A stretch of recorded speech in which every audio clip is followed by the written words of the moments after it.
बोलिए सत्यनारायण भगवान की जय। श्री लक्ष्मी नारायण भगवान की जय। श्री सत्यनारायण व्रत कथा का ये दूसरा अध्याय। इसमें निर्धन ब्राह्मण तथा लकड़ी बेचने वाले की कथा है। इसे आप सभी लोग ध्यान से सुने। श्री सूत जी बोले, हे द्विजो, अब मैं पुनः पूर्व काल में जिसने इस सत्यनारायण व्रत को किया था उसे भली भांति विस्तार पूर्वक कहूँगा। रमणीय काशी नामक नगर में कोई अत्यंत निर्धन ब्राह्मण रहता था। भूख और प्यास से व्याकुल होकर वह प्रतिदिन पृथ्वी पर भटकता रहता था।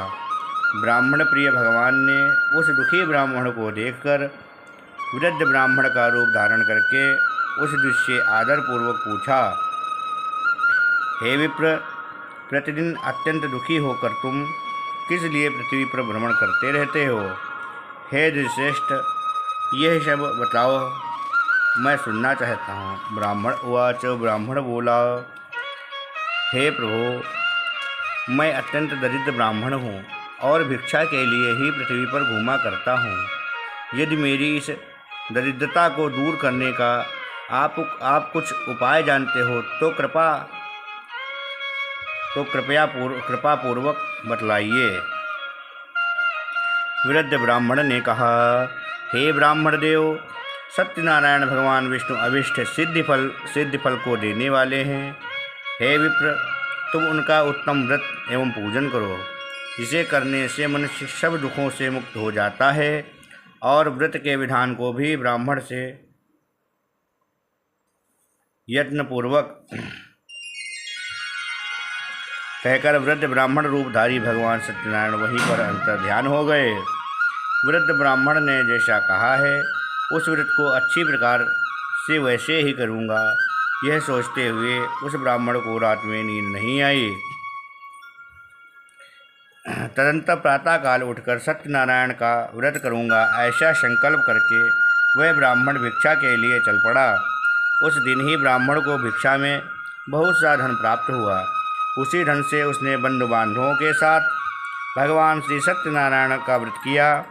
इस व्रत के प्रभाव से वह ब्राह्मण सब दुखों से मुक्त होकर समस्त संपत्तियों से संपन्न हो गया। उस दिन से लेकर प्रत्येक महीने उसने यह व्रत किया।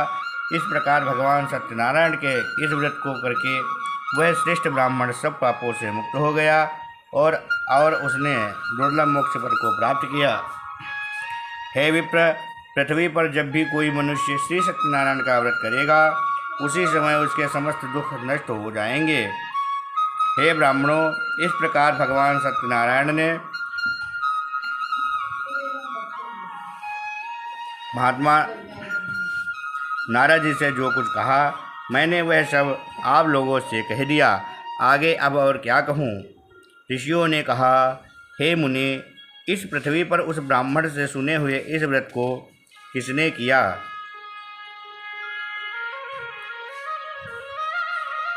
हम वह सब सुनना चाहते हैं। उस व्रत पर हमारी श्रद्धा हो रही है। श्री सूत जी बोले, मुनियों, पृथ्वी पर जिसने यह व्रत किया उसे आप लोग सुने। एक बार वह द्विश्रेष्ठ अपनी धन संपत्ति के अनुसार बंधु बांधवों तथा पारिवारिक जनों के साथ व्रत करने के लिए उद्यत हुआ। इसी बीच एक लकड़हारा वहां आया और लकड़ी बाहर रखकर उस ब्राह्मण के घर गया। प्यास से व्याकुल वह उस ब्राह्मण को व्रत करता हुआ देख प्रणाम करके उससे बोला, हे प्रभु, आप ये क्या कर रहे हैं? इसके करने से किस फल की प्राप्ति होती है? विस्तार पूर्वक मुझसे कहिए। विप्र ने कहा, यह सत्यनारायण भगवान का व्रत है जो सभी मनोरथों को प्रदान करने वाला है। उसी के प्रभाव से मुझे यह शब्द महान धनधान्य आदि प्राप्त हुआ है। जल पीकर था प्रसाद ग्रहण करके वह नगर चला गया। सत्यनारायण देव के लिए मन से ऐसा सोचने लगा कि आज लकड़ी बेचने से जो धन प्राप्त होगा उसी धन से भगवान सत्यनारायण का श्रेष्ठ व्रत करूँगा। इस प्रकार मन से चिंतन करता हुआ लकड़ी को मस्तक पर रखकर उस सुंदर नगर में गया जहाँ धन संपन्न लोग रहते थे। उस दिन उसने लकड़ी का दुगना मूल्य प्राप्त किया। तदंतर प्रसन्न हृदय होकर वह पके हुए केले का फल, शक्कर, घी, दूध और गेहूं का चूर्ण सवाया मात्रा में लेकर अपने घर गया। तत्पश्चात उसने अपने बांधुओं को बुलाकर विधि विधान से भगवान श्री सत्यनारायण का व्रत किया। उस व्रत के प्रभाव से वह धनपुत्र से संपन्न हो गया और इस लोक में अनेक सुखों को भोग कर अंत में सत्यपुर वैकुंठ धाम को चला गया।